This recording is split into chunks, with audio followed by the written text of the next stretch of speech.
Hierdie week se les neem ons na die hart van God se heerskappy en karakter. Die Bybel maak dit duidelik. God het die reg om oor die heelal te regeer, omdat hy die skepper van alles is. Openbaring 4 vers 11. Sy heerskappy is nie gebaseer op mag alleen nie, maar op sy karakter, regverdig, liefdevol en vol selfopoffering. Wanneer ons God se karakter leer ken, begin ons om te verstaan waarom die mensdom, as gevolg van sonde, nie meer die heerlikheid van God weerspieël nie. Romeine 3 vers 23. In hierdie studie word ons genooi om die simboliek van die hemelse troonkamer in die profetiese geskrifte te verken. Veral hoe hierdie visioene ons help om ons eie plek voor 'n heilige God te verstaan. Tog is dit nie 'n boodskap van veroordeling nie, maar van hoop. Christus bring herstel. Sy offer bring ons nie net naby aan God nie. Dit herbevestig ons roeping as individue en as 'n menslike ras, om weer God se beelddraers te wees. God se plan is herstel, om sy skepping terug te bring na die volheid waarvoor dit bestem is. En ironies genoeg, deur die tragedie van die sondeval, word God se liefdevolle karakter selfs duideliker sigbaar. In Jesus se kruisdood sien ons die diepte van God se liefde, 'n liefde wat kies om te red, ten spyte van opstand. Eindelik sal die opstand teen God tot 'n einde kom en sy karakter sal oorwin. Nie deur dwang nie, maar deur die krag van waarheid, liefde en genade. Ons word genooi om in hierdie groot verhaal van herstel deel te neem, as mense wat God se heerlikheid reflekteer aan 'n wêreld wat dit bitter nodig het. Bestudeer hierdie week se les ter voorbereiding vir Sabbat, 17 Mei.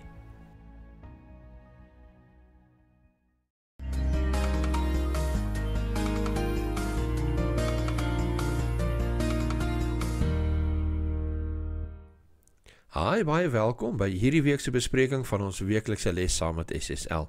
Ons kyk die week na les 7, grondslag vir die profetiese woord, vir 10 tot 16 Mei. Ons geheue-teksvers vir hierdie week is in Jesaja 6 vers 8, dit lees: Daarop hoor ek die stem van die Here wat sê, wie sal ek stuur en wie sal vir ons gaan? Toe antwoord ek, hier is ek, stuur my. Dis Jesaja 6 vers 8, ek lees weer. Daarop hoor ek die stem van die Here wat sê, wie sal ek stuur en wie sal vir ons gaan? Toe antwoord ek, hier is ek, stuur my. Jesaja 6 vers 8. Kom ons open met gebed. Hemelse Vader, baie dankie vir nog 'n week se les waar ons meer insig kan kry oor u troon, oor u liefde, u karakter. Here, mag u Gees asseblief in ons en deur ons en tot ons spreek in hierdie week se les. Ons bid in Jesus se naam. Amen. Weer eens baie dankie dat julle saam met ons inskakel. Ek wil julle nooi asseblief druk die duimsel knoppie. Dit help ons geweldig baie en dit kos nie 'n sent nie. Kom ons gaan na die week se les toe. Nou, ons geheue-teksvers lees 6 vers 8 in Jesaja. Daarop hoor ek die stem van die Here wat sê, wie sal ek stuur en wie sal vir ons gaan?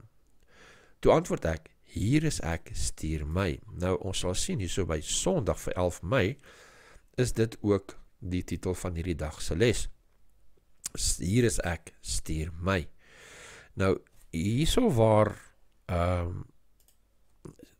Jesaja hierdie woorde sê, hier is ek, stuur my, daar's iets wat gebeur voor dit, wat baie belangrik is. En Jesaja 6 vers 5 word aangegee om te wys wat dit is wat gemaak het, dat hierdie profeet sê, hier is ek, stuur my.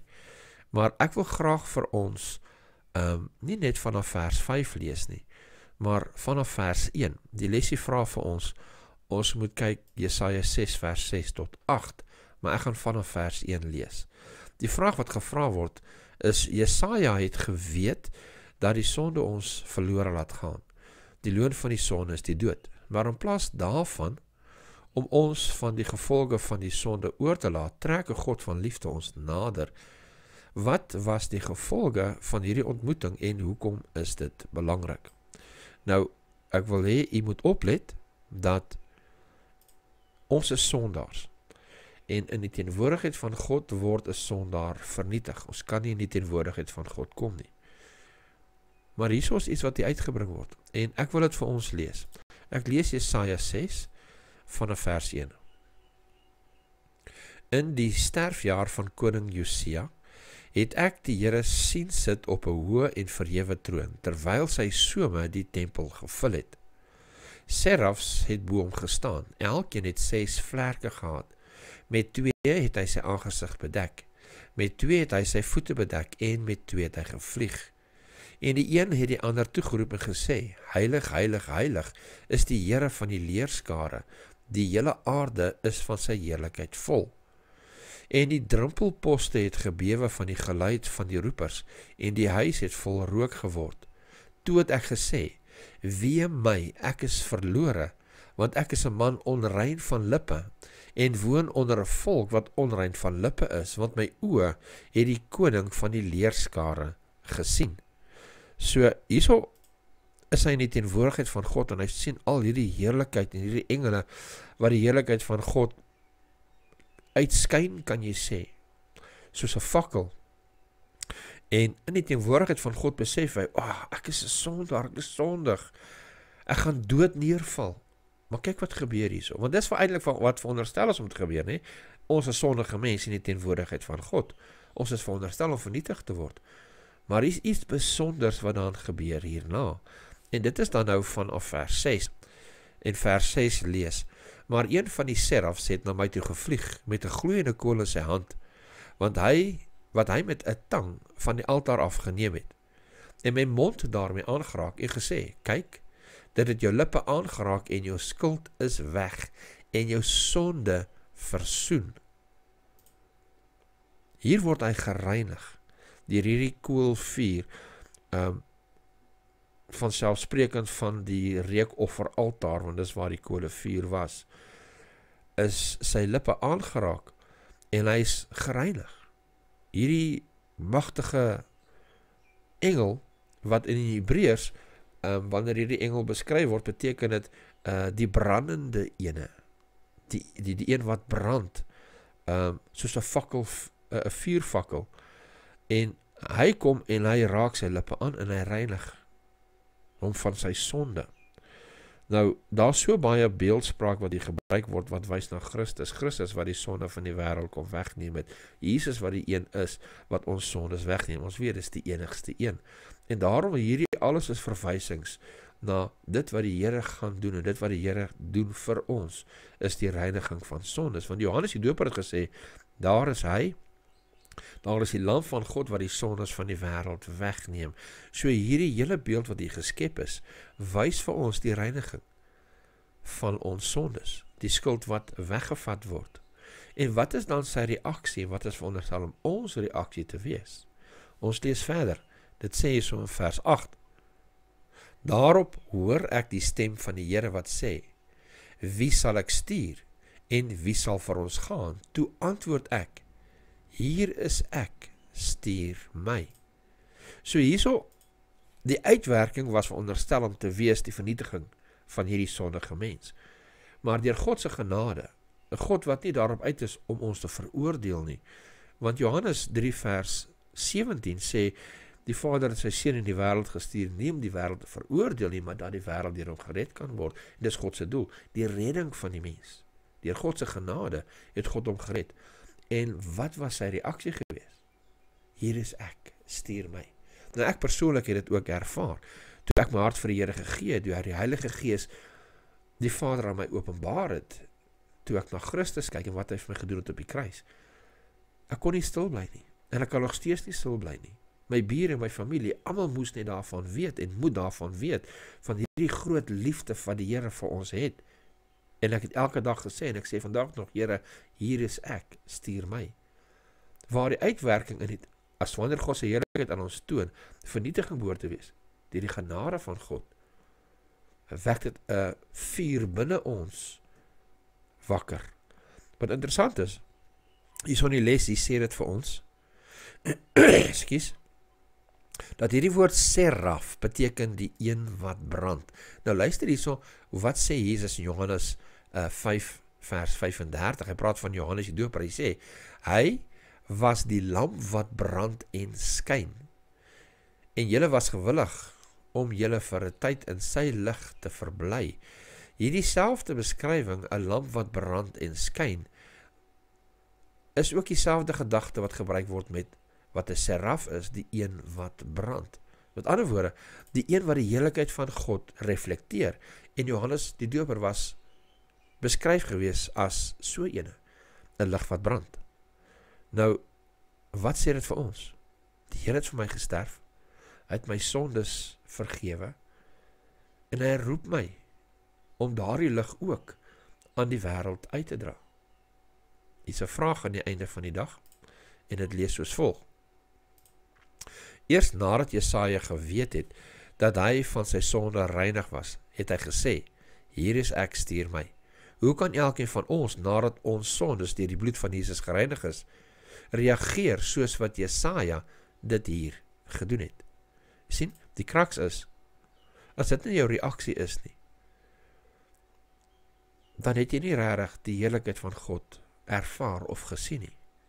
Want het is onmoontlik om so groot liefde en heerlikheid van God te sien, te besef wat gebeur het deur Christus, om stil te bly. Dis soos wanneer jy 'n groot inkoopie gesien het en jy net jou vriende daarvan wil vertel. Soveel te meer wanneer die Heilige Gees aan ons openbaar die liefde van God deur Christus. Kom ons gaan na Maandag se les toe. Maandag se les se opskrif is die 2 grips vir 12 Mei. En hulle vra ons maar kyk na Genesis 3 vers 21 tot 24. Dit lees: En die Here God het vir die mens en sy vrou rokke van vel gemaak en hulle dit aangetrek. Toe sê die Here God: Nou die mens geword soos een van ons, deur goed en kwaad te ken. As hy nou maar nie sy hand uitsteek en ook van die boom van die lewe neem en eet en lewe in ewigheid nie. Toe stuur die Here God hom weg in die tuin van Eden om die grond te bewerk waaruit hy geneem is. So het hy dan die mens weggedrywe en geribs aan die ooste kant van die tuin van die Eden laat woon, met die swaard wat vlam en flikker, om die toegang tot die boom van die lewe te bewaak.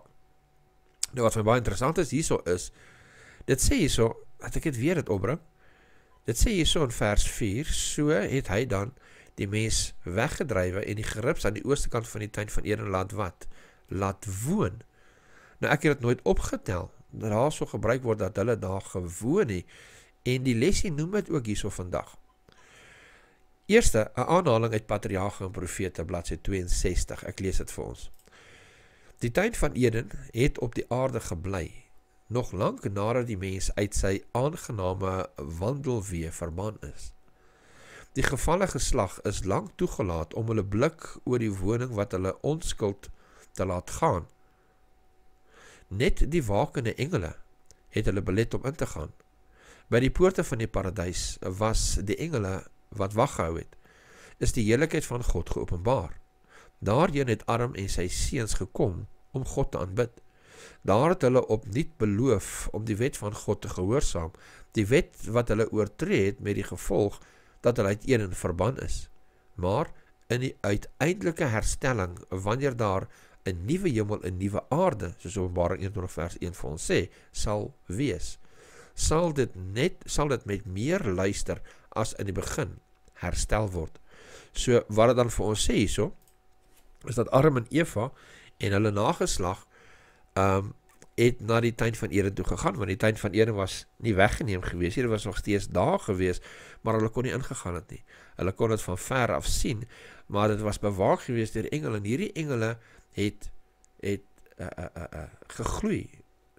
Hulle het 'n swaard gehad van vuur, en dit sê dat het gegloei.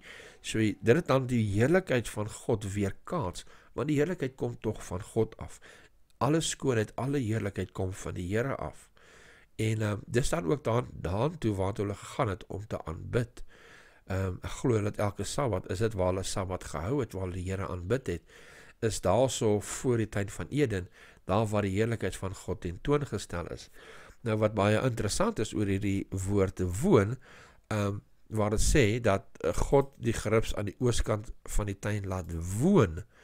Hierdie woord woon, die oorsprong van die woord tabernakel, is die woord shakan, En hierdie woord woon is die woord tabernakel, of die grondwoord shakan. Jy kan dit sien in Eksodus 25 vers 8 en 9, Numeri 3 vers 26. En dit is waar die woord Shekinah vandaan kom.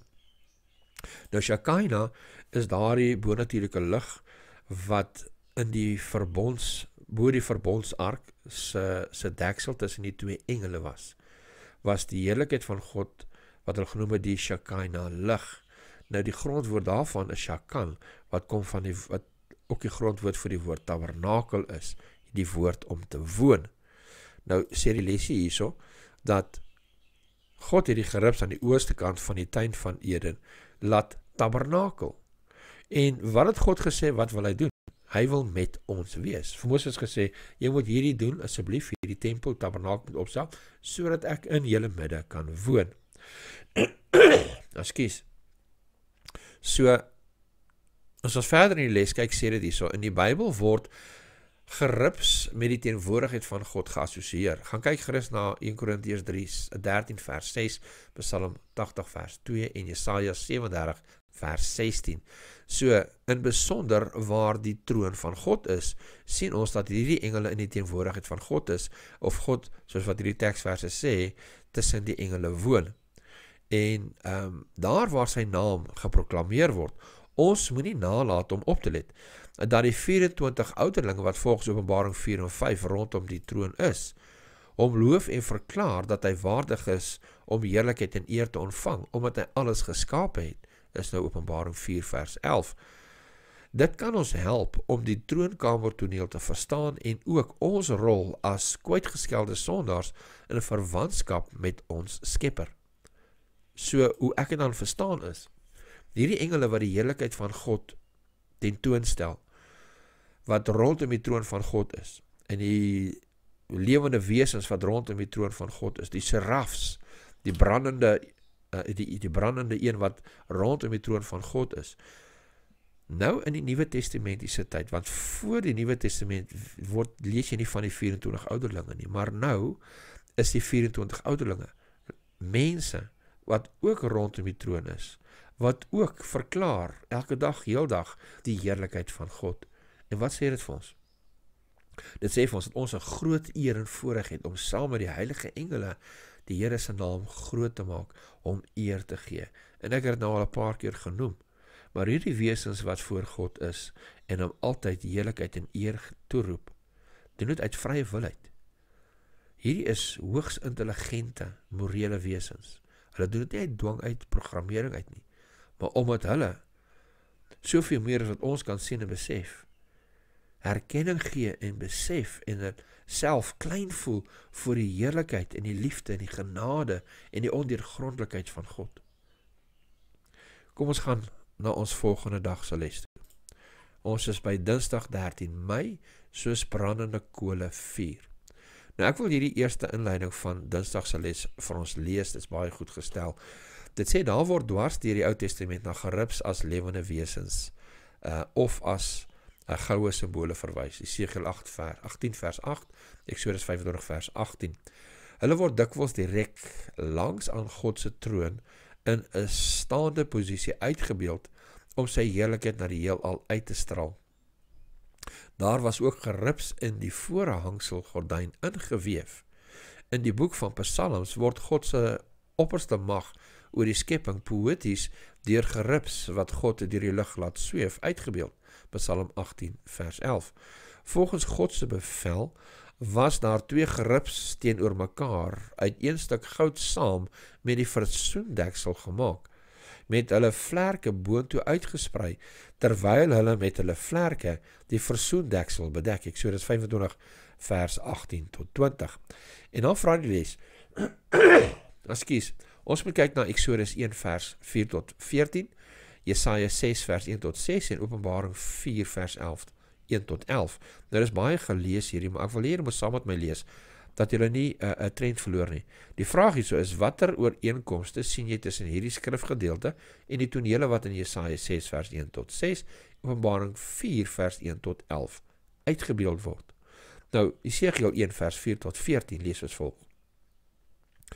Toe het ek gekyk en daar het 'n stormwind uit die noorde gekom, 'n groot wolk met onophoudelike vuur en 'n glans was rondom die wolk en daaruit, uit die vuur, het iets soos blinkende metaal geskitter. En daaruit het die geslagte van die 4 wesens gekom en 'n gestalte, en daaruit het die gestalte van 4 wesens gekom en dit was hulle voorkoms, hulle die gestalte van 'n mens gehad en elkene het 4 aangesigte gehad en elkene van hulle 4 vlerke. En hulle bene was reguit bene en hulle voetsole soos die sole van 'n kalfspoot en hulle het geglinster soos blink geskuurde koper. En mense hande was onder hulle vlerke aan hulle 4 kante, maar aangaande die aangesigte van die vlerke van al 4, hulle vlerke was aan mekaar verbind, hulle het nie weggedraai as hulle gaan nie, hulle het elkeen maar reguit vorentoe gegaan, en hulle aangesigte het gelyk soos die gesig van 'n mens, en al 4 het die gesig van 'n leeu gehad aan die regterkant, en al 4 het die gesig van 'n bees aan die linkerkant, ook het al 4 die gesig van 'n arend gehad. En hulle vlerke het uitgesprei na boontoe, elkeen het 2 gehad wat met mekaar verbind was, en 2 wat hulle liggame bedek het. En hulle het elkeen reguit vorentoe gegaan, waar die Gees ook heen wou gaan, het hulle gegaan. Hulle het nie weggedraai as hulle gaan nie, aangaande die gestalte van die wesens, hulle voorkoms was soos gloeiende vuurkole, soos die voorkoms van fakkels. Die 4 het heen en weer beweeg tussen die wesens, en die 4 het 'n helder glans gehad, en uit die 4 het blitse uitgeslaan, en die wesens het heen en weer gesnel, in aansien soos 'n bliksemstraal. Nou lees ons Jesaja 6 vers 1 tot 6. In die sterfjaar van koning Osia het ek die Here sien sit op 'n hoë en verhewe troon, terwyl sy some die tempel gevul het. Serafs het bo hom gestaan, elkeen het 6 vlerke gehad, met 2 het hy sy aangesig bedek, met 2 het hy sy voete bedek en met 2 het hy gevlieg. En die een het die ander toegeroep en gesê, Heilig, heilig, heilig is die Here van die leerskare, die hele aarde is van sy heerlikheid vol. En die druppelposte het gebewe en die geluid van die roepers en die huis het vol rook geraak. Toe het ek gesê, wee my, ek is verlore, want ek is 'n man onrein van lippe en woon onder volk wat onrein is van lippe, want my oë het die koning, die Here van die leerskare gesien. Maar een van die serafs het my toe gevlieg, met 'n gloeiende kool in sy hand, wat hy met 'n tang van die altaar af geneem het. En nou lees ons Openbaring 4 vers 1 tot 11. Na hierdie ding het ek gesien, kyk, 'n geopende deur in die hemel, en die eerste stem wat ek soos 'n bassein met my hoor spreek het gesê, kom op hierheen, en ek sal jou toon wat na hierdie dinge moet gebeur. En dadelik was ek in die gees, en kyk, daar staan 'n troon in die hemel, en een sit op die troon. En hy wat op die troon sit, het in sy voorkoms gelyk soos die steen jaspis en sardius. En rondom die troon was 'n reënboog wat in sy voorkoms gelyk het soos smarag. En rondom die troon was daar 24 trone, en op die trone het ek 24 ouderlinge sien sit, bekleed met wit klere, en hulle het goue krone op hulle hoofde gehad. En daar het weerligte en donderslaa en stemme uit die troon uitgegaan, en 7 vuurvakkels, wat die 7 geeste van God is, het voor die troon gebrand. En voor die troon was daar 'n see van glas soos kristal, en in die middel van die troon en rondom die troon 4 lewende wesens vol oë van voor en van agter. En die eerste lewende wese was soos 'n leeu, en die tweede lewende wese was soos 'n kalf, en die derde lewende wese het 'n gesig gehad soos 'n mens, en die vierde lewende wese was soos 'n arend wat vlieg. En die 4 lewende wesens het elkeen van homself 6 vlerke gehad, en hulle was rondom en van binne vol oë, en hulle het sonder ophou dag en nag gesê, Heilig, heilig, heilig is die Here God, die Almagtige, wat was en wat is en wat kom. En elke keer as die lewende wesens heerlikheid en eer en danksegging gee aan hom wat op die troon sit, wat tot in alle ewigheid lewe, val die 24 ouderlinge neer voor hom wat op die troon sit, en aanbid hom wat tot in alle ewigheid lewe, en werp hulle krone voor die troon en sê, U is waardig, o Here, om te ontvang die heerlikheid en die eer en die krag, want U het alles geskape, en deur U wil bestaan hulle, en is hulle geskape. Wow, wat 'n beeld, nee? So watter ooreenkomste sien ons tussen hierdie? Wel, hulle praat van hierdie engele met 6 vlerke, en het praat van die gesigte van hierdie engele, dat aan die een kant is dit 'n leeu, aan die ander kant is dit 'n os, agterkant is dit 'n arend, die voorkant is dit die gesig van 'n mens. En dit is ietsie vreemds om te hoor, is amper asof jy dit nie die prentjie daarvan in jou kop kan kry nie. Die lesie sê hierso, terwyl Jesegiel die toneel voor hom bestudeer, kyk hy op en sien God se troon bokant hierdie troon. Let op na die belangrike ooreenkomste met ander troonvisioene. Die lewende wesens wat Jesegiel sien, het dieselfde gesigte as die lewende wesens in Johannes se visioen, 'n leeu, 'n arend, 'n os en 'n man. Nou in Jesaja word hierdie diere nie so of hierdie wesens nie so beskryf nie, maar hulle word wel genoem. Dit sê hier so in die lees, wanneer ons ook al God se troon sien, of bo-op die verbondsark wat gedien het as God se ontmoetingsplek met Moses, of in die asemrowende visioene van die profete, is die geribs altyd teenwoordig. Hulle word intiem met die troon van God verbind. Al God se wesens was bedoel om sy heerlikheid uit te straal, of ons nou praat van die menslike ras wat na sy beeld geskape is, of van die hemelse wesens wat reg langs sy glorieryke troon geplaas is. Nou, ons gaan nou in die volgende dag se les sien hoe kom al hierdie dinge bymekaar. Maar voor ons dit doen, kom ons kyk gou net na die vraag aan die einde van die dag. Dit lees, heilig, heilig, heilig is die Here God, die Almagtige. Hoe vergelyk jou lewe met die heiligheid wat Jesegiel hier waarneem? Wat sê jou antwoord ten opsigte van hoe nodig jy die evangelie boodskap het? Nou wat interessant is, as jy kyk na Openbaring 4, Openbaring 5, wat die troon beskryf, is die sentrale punt die lam wat geslag is. En dan word gesê, u is waardig om aanbid te word, want u het u bloed gestort en u lewe gegee vir die sondaars. En daarom vra dit hierso, wat sê jou antwoord in opsigte van hoe nodig jy die evangelie boodskap het? Want die evangelie boodskap is die sentrale fokus van elke troon gesig wat in die profetiese woord gebring word, en die vergifnis, die reiniging van sondes. Lucifer se probleem, wat ons ook gaan kyk in hierdie les, was die teenoorgestelde gewees, toe hy nie teenwoordigheid van God was, die nederigheid en maar selfverheffing. Dis waarvoor ons moet oppas, dat hierdie uitroep van heilig, heilig, heilig is die Here God Almagtig, deur hierdie magtige wesens, moet ons laat besef, hoe klein en hoe min ons is, dat ons nie onsself moet verhoog en dink, ag, ek is goed, ek is sterk, ek kan dit doen nie, ek kan dit beter doen as hierdie volgende ou nie. Daai is baie, baie gevaarlik. Maar wat dit veronderstel is om te doen, wanneer ons sien en besef wat Jesus, wat God vir ons gedoen het, moet dit nederigheid teweegbring in ons harte.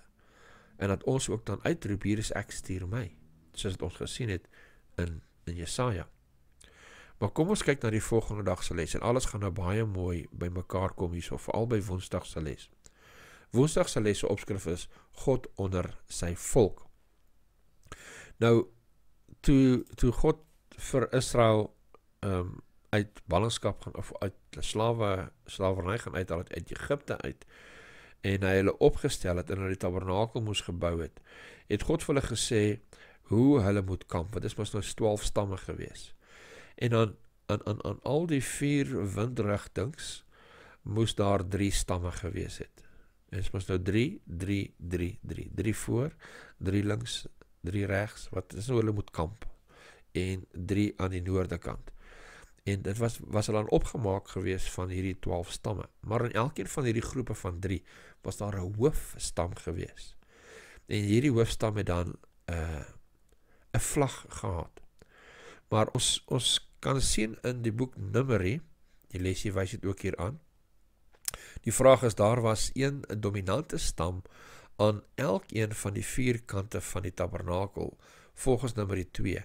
Wie was hierdie 4 dominante stamme gewees? So in Numeri 2 vers 3 sê vir ons, aan die ooste kant was die stam Juda. Numeri 2 vers 10 sê, aan die suide kant was die stam Ruben, die hoofstam van daardie 3. Numeri 2 vers 18, in die weste kant was Ephraim gewees, die hoofstam van daai 3, en in Numeri 2 vers 25, aan die noorde kant, was dan die hoofstam gewees. Nou, wat ons dan lees daarso, is dat hulle het almal vaandels gehad, 'n spesiale vlag. Nou, die skrif beskryf nie wat hierdie vaandels is nie, maar ons kan wel in die geskrifte en tradisie, kan ons sien wat hierdie vaandels of spesiale vlae was. En ek lees hierso uit Carl Friedrich Kiel en Frans de Lich uit die Commentary on the Old Testament, volume 1, Peabody M.A. Hendrickson 2011, bladsy 660, vry vertaal die volgende. Luister hierso. Volgens die rabbynse tradisie het die vaandels van Juda die beelde van 'n leeu getoon en Reubensin die beeld van 'n man of 'n man se kop, Ephraimsin die beeld van 'n os en dan se vaandel die beeld van 'n arend, soos die 4 lewende wesens wat eie is aan die gerib se voorkoms, soos dit deur Jesegiel beskryf word, op hierdie vaandels verteenwoordig kan word.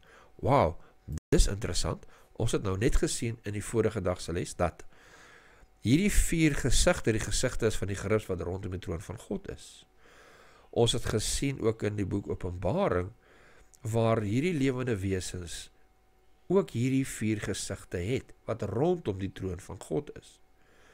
En hierso waar die tabernakel die hemel en die troon van God verteenwoordig, sien ons hierdie 4 groepe van dries, wat hulle ook dan as symbool, as vlagte, as vaandels, hierdie selfde gesigte het.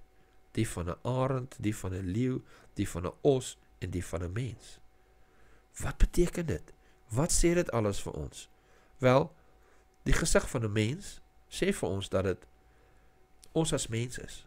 Die feit dat daar so 'n kalf is, kalfvoete is, praat van ons van die offersysteem, nee?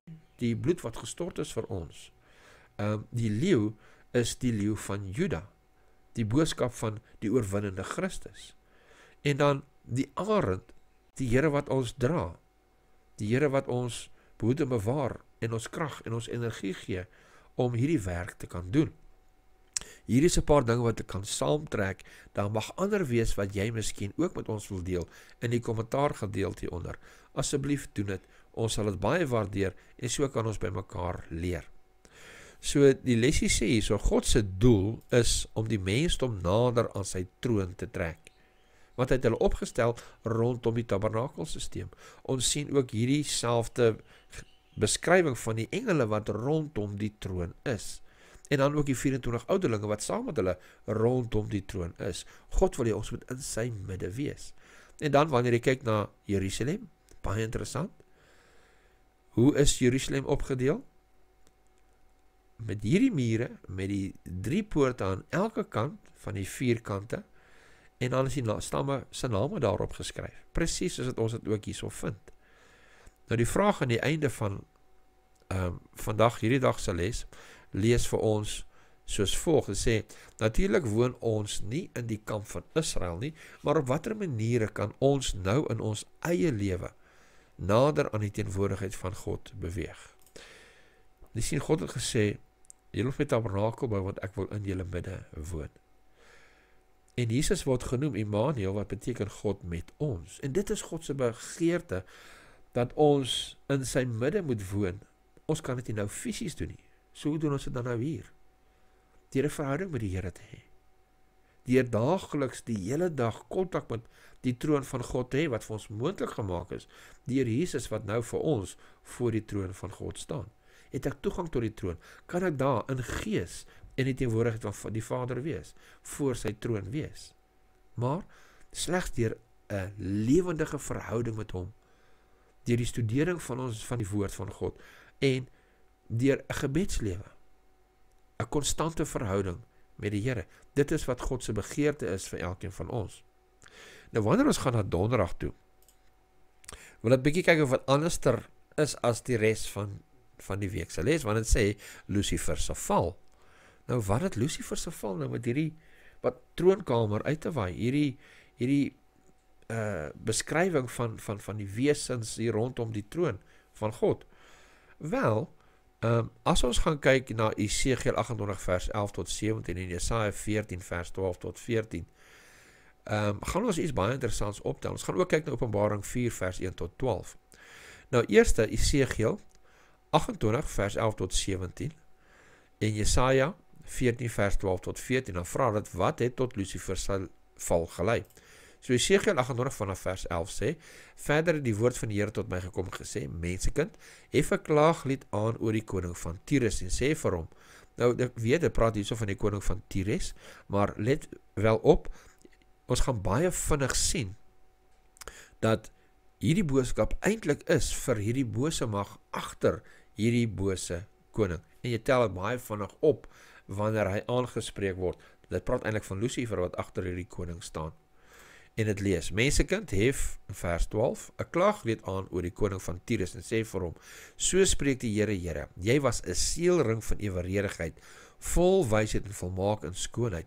Jy was in Eden, die tuin van God, allerhande edelgesteentes was jou bedekking, karnieool, topaas en jaspis, chrysoliet, onyx, sardonyx, safier, karbonkel en smarag, en van goud was die werk van jou kassies, en die groewe aan jou op die dag toe jy geskape is hulle berei. Jy was 'n gerib met uitgespreide vlerke wat beskit, en ek het jou gestel op 'n heilige berg, God was jy het gewandel tussen vurige gesteentes. Jy was volkome in jou weë van die dag af dat jy geskape is, totdat daar ongeregtigheid in jou gevind is.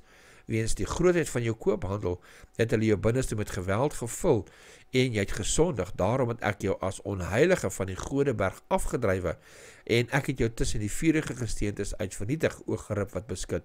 Hoogmoedig het jou hart geword oor jou skoonheid. Jy het jou wysheid verderwe weens jou glans. Ek het jou op die grond gewerp. Ek het jou oorgegee voor die aangesig van konings, dat hulle op jou kan neersien. So hier kan ons klare antwoord kry op die vraag. Ekskuus, en die vraag is, wat het Lucifer tot 'n val gelei? En dit was sy skoonheid. Hy het hoogmoedig geraak as gevolg van sy skoonheid. Maar let op, hy was op die Godeberg gewees. Hy was 'n gerib wat beskit, soos die op die verbondsark. En hy is van hierdie Godeberg af verwyder. Jesaja 14 vers 12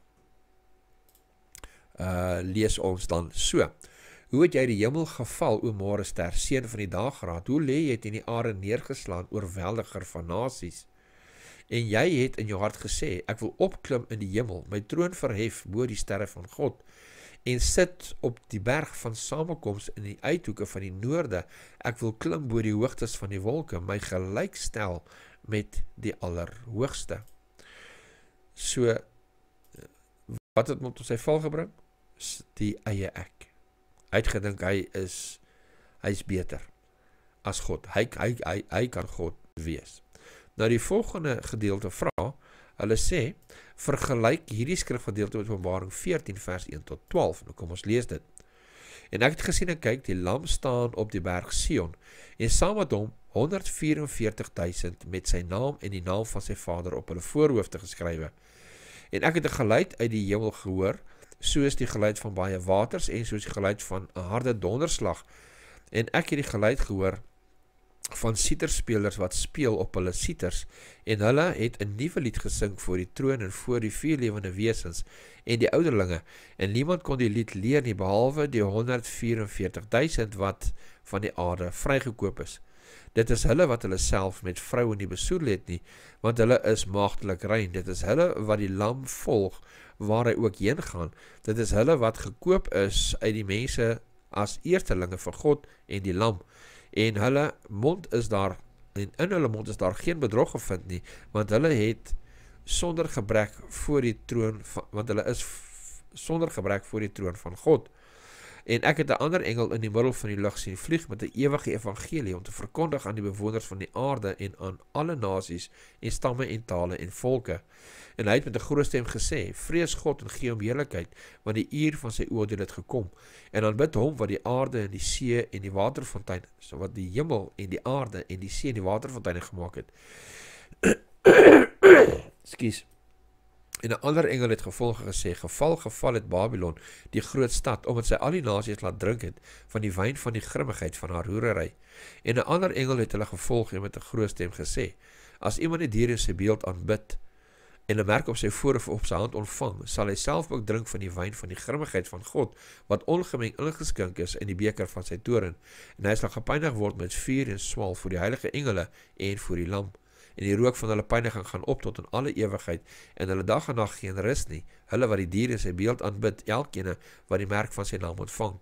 Hier kom die leidsaamheid van die heiliges te pas, hier is hulle wat die gebooie van God en die geloof in Jesus bewaar. Nou, in the Advent Review and Sabbath Herald van 29 Mei in die jaar 1900 lees ons die volgende, dit sê, die hemel sal triomfeer, want die leerruimtes wat in die hemel deur die sondeval van Satan en sy engele veroorsaak was, sal deur die verlostes van die Here gevul word.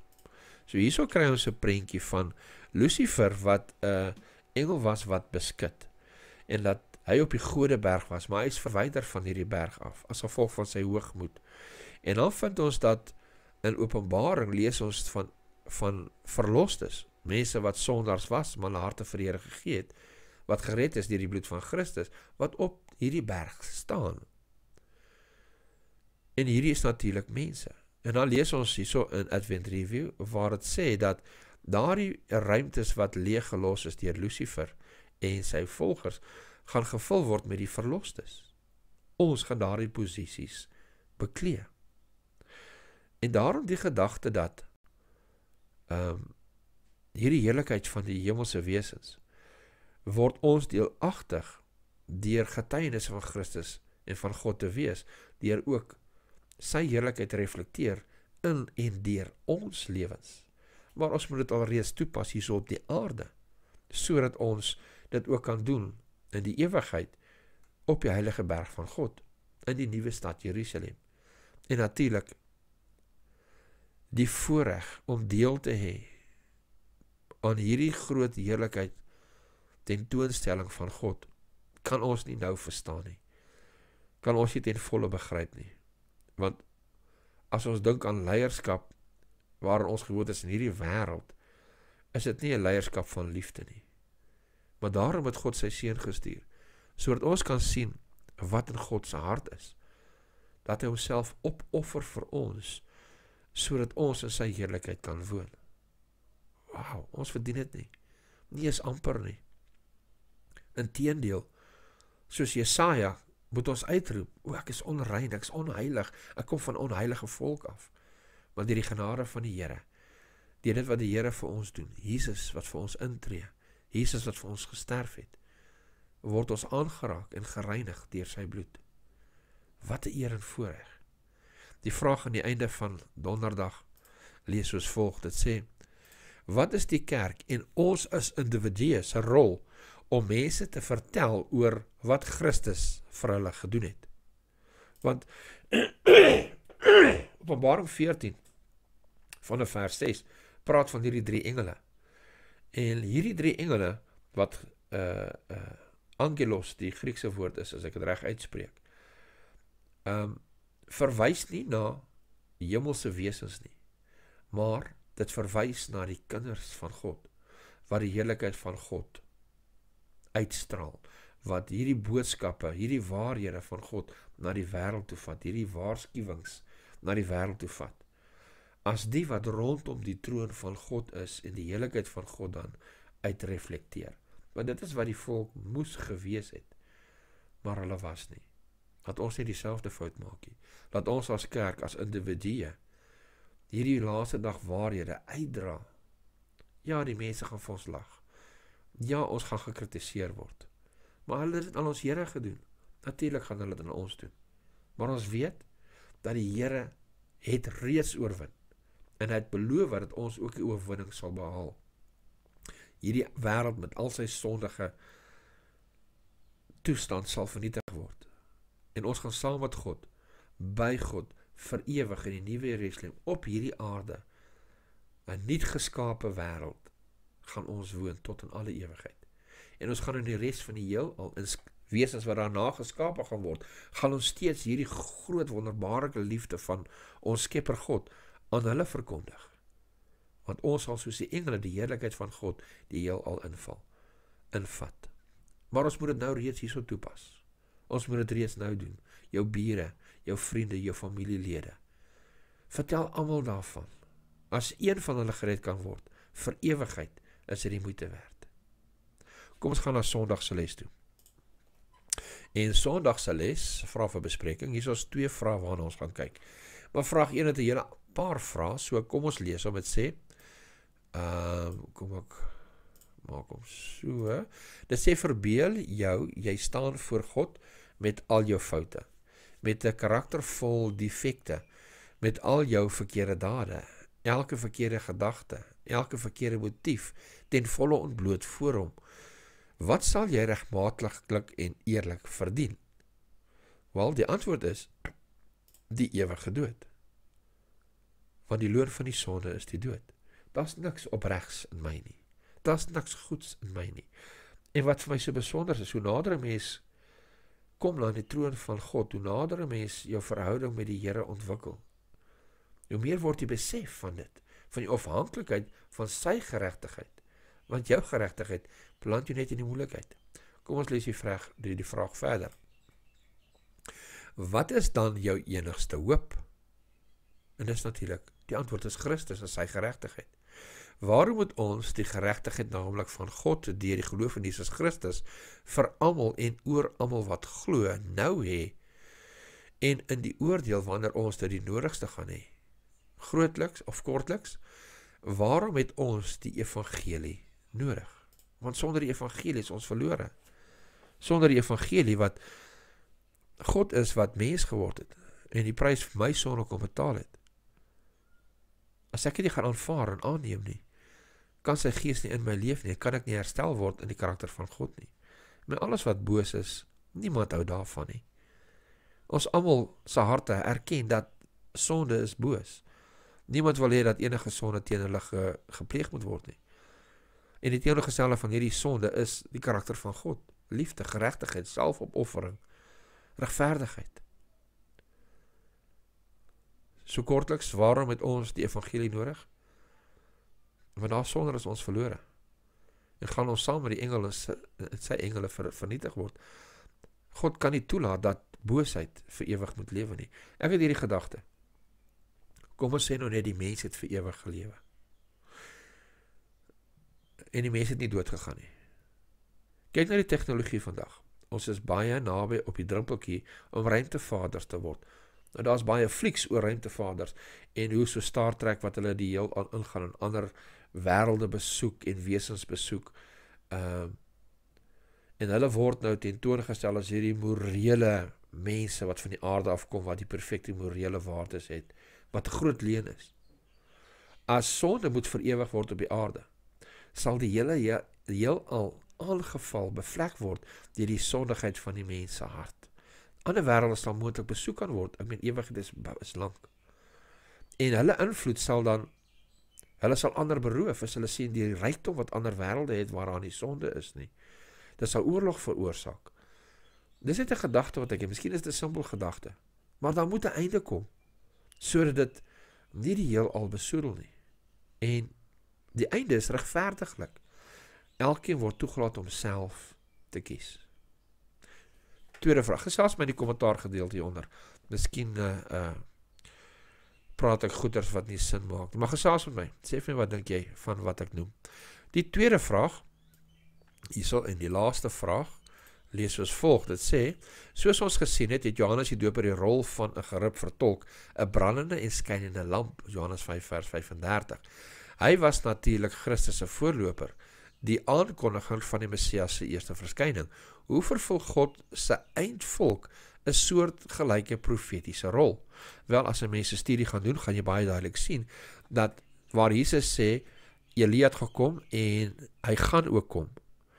Johannes het gekom met die boodskap van Elia. En ons moet ook kom met die boodskap van Elia. Ons is die tweede Johannes die Doper, wat ook die pad moet voorberei vir die Here om te kom. Hy het dit gedoen vir die eerste keer, ons moet dit doen vir die tweede keer.